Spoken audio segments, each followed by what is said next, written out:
Good morning, everyone. Thank you for being here.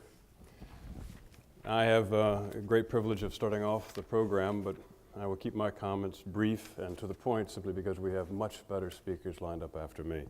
It's a great honor to have both Karen Mills and Walter Robb here, along with our other speakers who will be speaking later today and some of them who will be arriving later on this morning.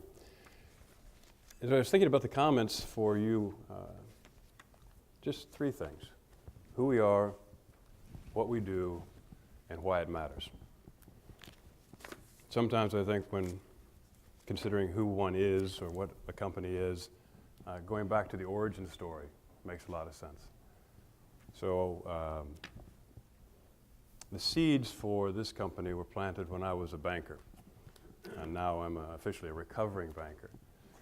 But I had a lot of great businesses who would borrow from our bank at attractive rates as best we could provide, working capital loans against their accounts receivable. And yet, as I looked at those accounts receivable, I realized some of these businesses that I was loaning to, or that we were loaning to, were doing business with the Costcos of the world or the IBMs of the world. And finding a way to assign value to that business according to their customers was a real challenge for us in the banking business. Because we came between the AR and the AP. We were, in some ways, an opaque wall that should have perhaps be eliminated so that there can be transparency between AP and AR. So that began to swirl around in my head a bit. And in 2000, I left the bank to go build technology companies. And I turned the bank over to my brother, and I went off to go be the black sheep in the family and build technology companies. And the first technology company we built, we were lucky. We got to be of fair size, 126 of the Fortune 500. It's funny that I still remember that because that was a big thing for us that we were able to get off the ground in 2000. Now, you know what happened in 2001? It was a nuclear winter for technology companies. NASDAQ got crushed, the Dow went down, the markets went to heck in a handbasket. And as I said, we'd been lucky. We were able to get some business. And we had a lot of accounts receivable. We had very little cash. And that's when I picked up the phone to talk to a few of our customers. I remember precisely where I was when I made that call because we were close to not making our payroll. And we needed to find a way to get accounts receivable to turn into cash so that we could do what we needed to do to keep the business in business. I picked up the phone and I called Tom Restaino. To this day, I remember the call, I remember him, where he was, at ITT. And I said, Tom, everything's fine here. We got about $1 million of accounts receivable from you, and we're doing a nice job, aren't we? And everything's good at your place, right? Boy, how about those Royals? Can you pay us early? Well, Kemper, why? Why? We've got some things we need to invest in, like payroll. Wasn't quite as transparent as that, but do you think you could pay us early? Well, we'll talk to finance, Sandy, and he did, and the finance guys came back and said, we'll pay you your $1 million at a 1% discount 30 days early. And it was manna from heaven for us. And I realized that a couple of things had to happen. One, I had to have a relationship with Tom to be able to make the call because it was a pretty treacherous call to make. It could have gone just the opposite way. And two, there was no efficient vehicle for finding the right price for this accelerated cash flow. I probably would have done 2 or 3 or 4% discount. But then it sort of went back to this idea at the bank where I was struggling around with how we could create transparency between AP and AR, and all those seeds that have been swirling around in my head were at that moment planted. And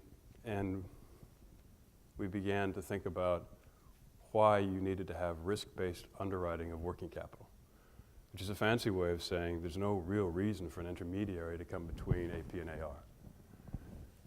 So that's who we are. We believe we're solving, or we're with you, attempting to solve a fundamental problem that has existed in finance since the beginning of finance. We don't think there should be risk-based or credit underwriting of working capital. We think markets should be established to allow for the efficient provisioning of working capital between trading partners.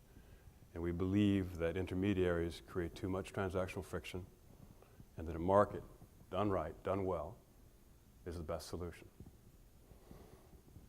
Now, what we do, we operate a market for working capital, the first of its kind in the world. And some of you are clients, and some of you we hope to have as clients. Our job is to make it collaborative, to make it a win for you and for your suppliers.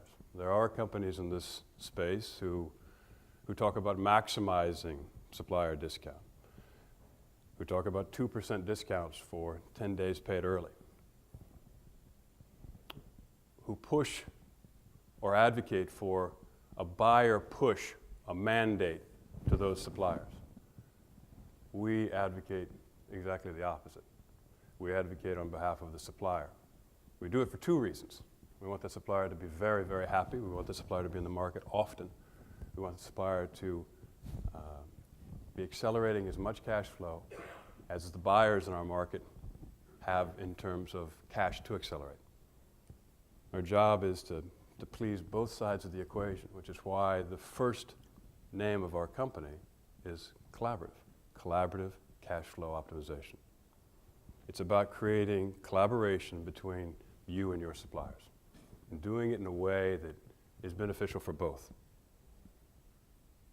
Would you rather have a 6% APR for 40 days or a 12% or a 20% APR for 2 days, 3 days, 4 days? Would you rather have that supplier in the market often, accelerating cash and creating a stronger supply chain at a rate that's good for you, making good income for you? Or do you want to have that supplier come in once when they're very desperate, like I was when I called Tom? Oh, you want to be part of something bigger. It's not just about that transitory moment in time when that supplier needs something. It's about consistency. It's about recreating market. It's about recreating a market that's beneficial for all, not a singular experience for the supplier, but a constant experience for that supplier where they're getting value from you in a market at a price that's right for them. There are $40 trillion of accounts receivable on the books of businesses around the world on any given day. There is only $3 trillion of traditional finance in place to help create liquidity against that $40 trillion opportunity. That's all banks added up. That's all supply chain finance. That's all factoring. That's everything. $3 trillion trying to create liquidity in a $40 trillion market. $40 trillion of AR on any given day, $200 trillion of cost of goods in the course of a year globally, $200 trillion. And put in perspective, that's larger than the equity and the debt markets of this world combined. And yet there is no efficient market for working capital, or at least there wasn't. It's perplexing that this has not been solved before. It's further perplexing that we're the only company that is still to this day operating a working capital market. And I don't think it's for lack of growth. We've been growing, the guys just showed me, we've been growing at something like 30% compound quarterly growth rate since our first quarter. And when that's a compound quarterly growth rate, that's a pretty rapid pace. So we think we've got the right model. We think that the system as it's structured historically is flawed. The economic tax of that inefficiency is also something that we study. If it's $3 trillion in traditional lending that companies have outstanding, in the market perhaps, or a market or another market, we believe in a proliferation of markets. We want there to be many markets for working capital. We'd like to lead the way. But we believe that there should be multitudes of working capital markets. That's the only way to solve the problem. For the time being, we are leading the way.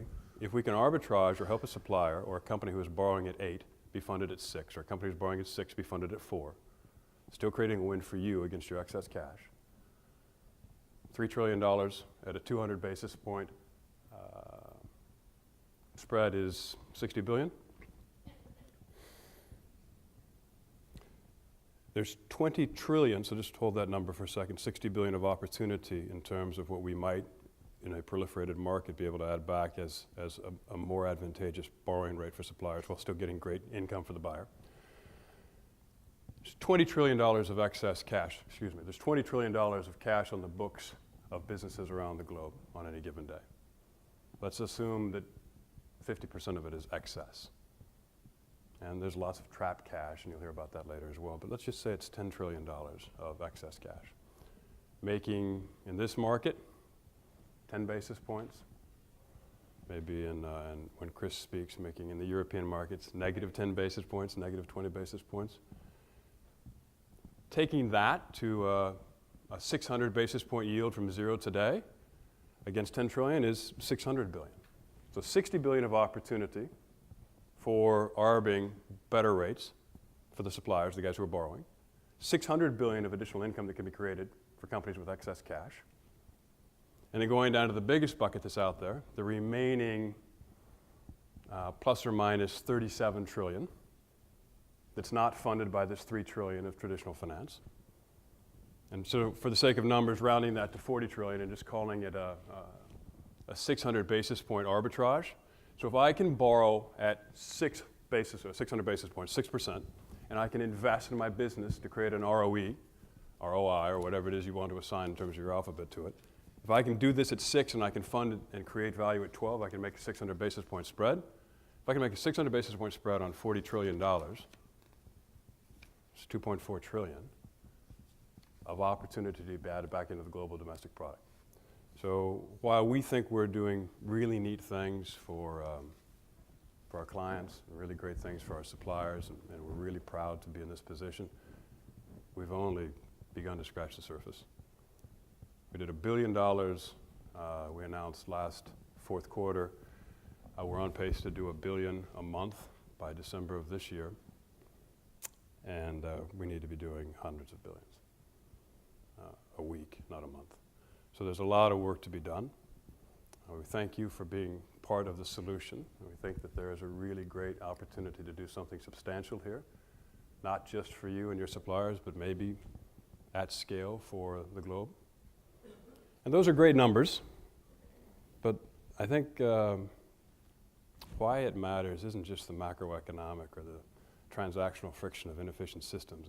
That's interesting to talk about, but what's motivating is, and there are some suppliers in the room today here, what's motivated is us, what wakes us up in the morning, it's what we hear from our suppliers. I remember when we just got started, I was working the phone like Chris Evans does now, talking to suppliers about this market, and we had a couple of large buyers who had come on with us. And I noticed in one case a fellow who was playing all the time at 20 and 30 and 40% APRs. And at that time, we were really focused on discount bidding. And I wanted to make sure that the individual understood that discount bidding was really getting him an APR that was probably too punitive. So he shouldn't have been bidding 2% or 3% discount. I wanted to make sure he understood the delta between discount and APR. And I called him up, and yes, he understood. And I said, why are you bidding like this? He said, I lost my business in the recession of 81. Was there a recession in 81? And I had a second on my house, and I lost my house. This was not a small business, a $50 million business that this fellow had built. And he said, I like to sleep at night. I remember him saying, I like to sleep at night.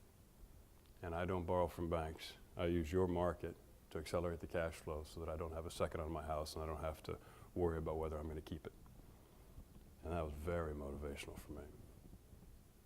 And I remember another conversation with Lionel Marquis from the Singing Machine, who was one of our first big suppliers from in the Toys R Us market. And Lionel, very exuberant individual. And we talk all the time. Again, because I was making the telephone calls and supplier relationship management. And Lionel loved us because he was able to, as he first met us, the first email he got from us was right before he was about to finish an agreement with his factors. And the factors were charging him what factors do. And there's nothing intrinsically wrong with that. It's just that's the market. Lionel and I became very, very dear and close friends because through C2FO he was able to not sign that factoring agreement, to accelerate his cash flow from Toys R Us, to go on later to accelerate his cash flow from Costco because he was a supplier to Costco as well. And well, he was bringing in karaoke machines from Asia, and it was just too hard for the banks to finance, so he had to go to a factory, and now he could come to C2FO instead. So there are literally thousands of stories like that. I was lucky because I got to hear some of them firsthand in the creation days of the company. But so who we are? We're just like you. We want to do the right thing in business to make things work. We hope to lead the way to create something bigger and better than ourselves. We need you to do it. What we do is we think we solve a real perplexing and fundamental problem that's existed for a long time in finance. And why it matters? Because of what the suppliers say, because of what Lionel says, because of what economic productivity we can create if we do this right. What hires are made, what innovations created, what new products are created by these companies because they've got the right cash flow now. That's why it matters.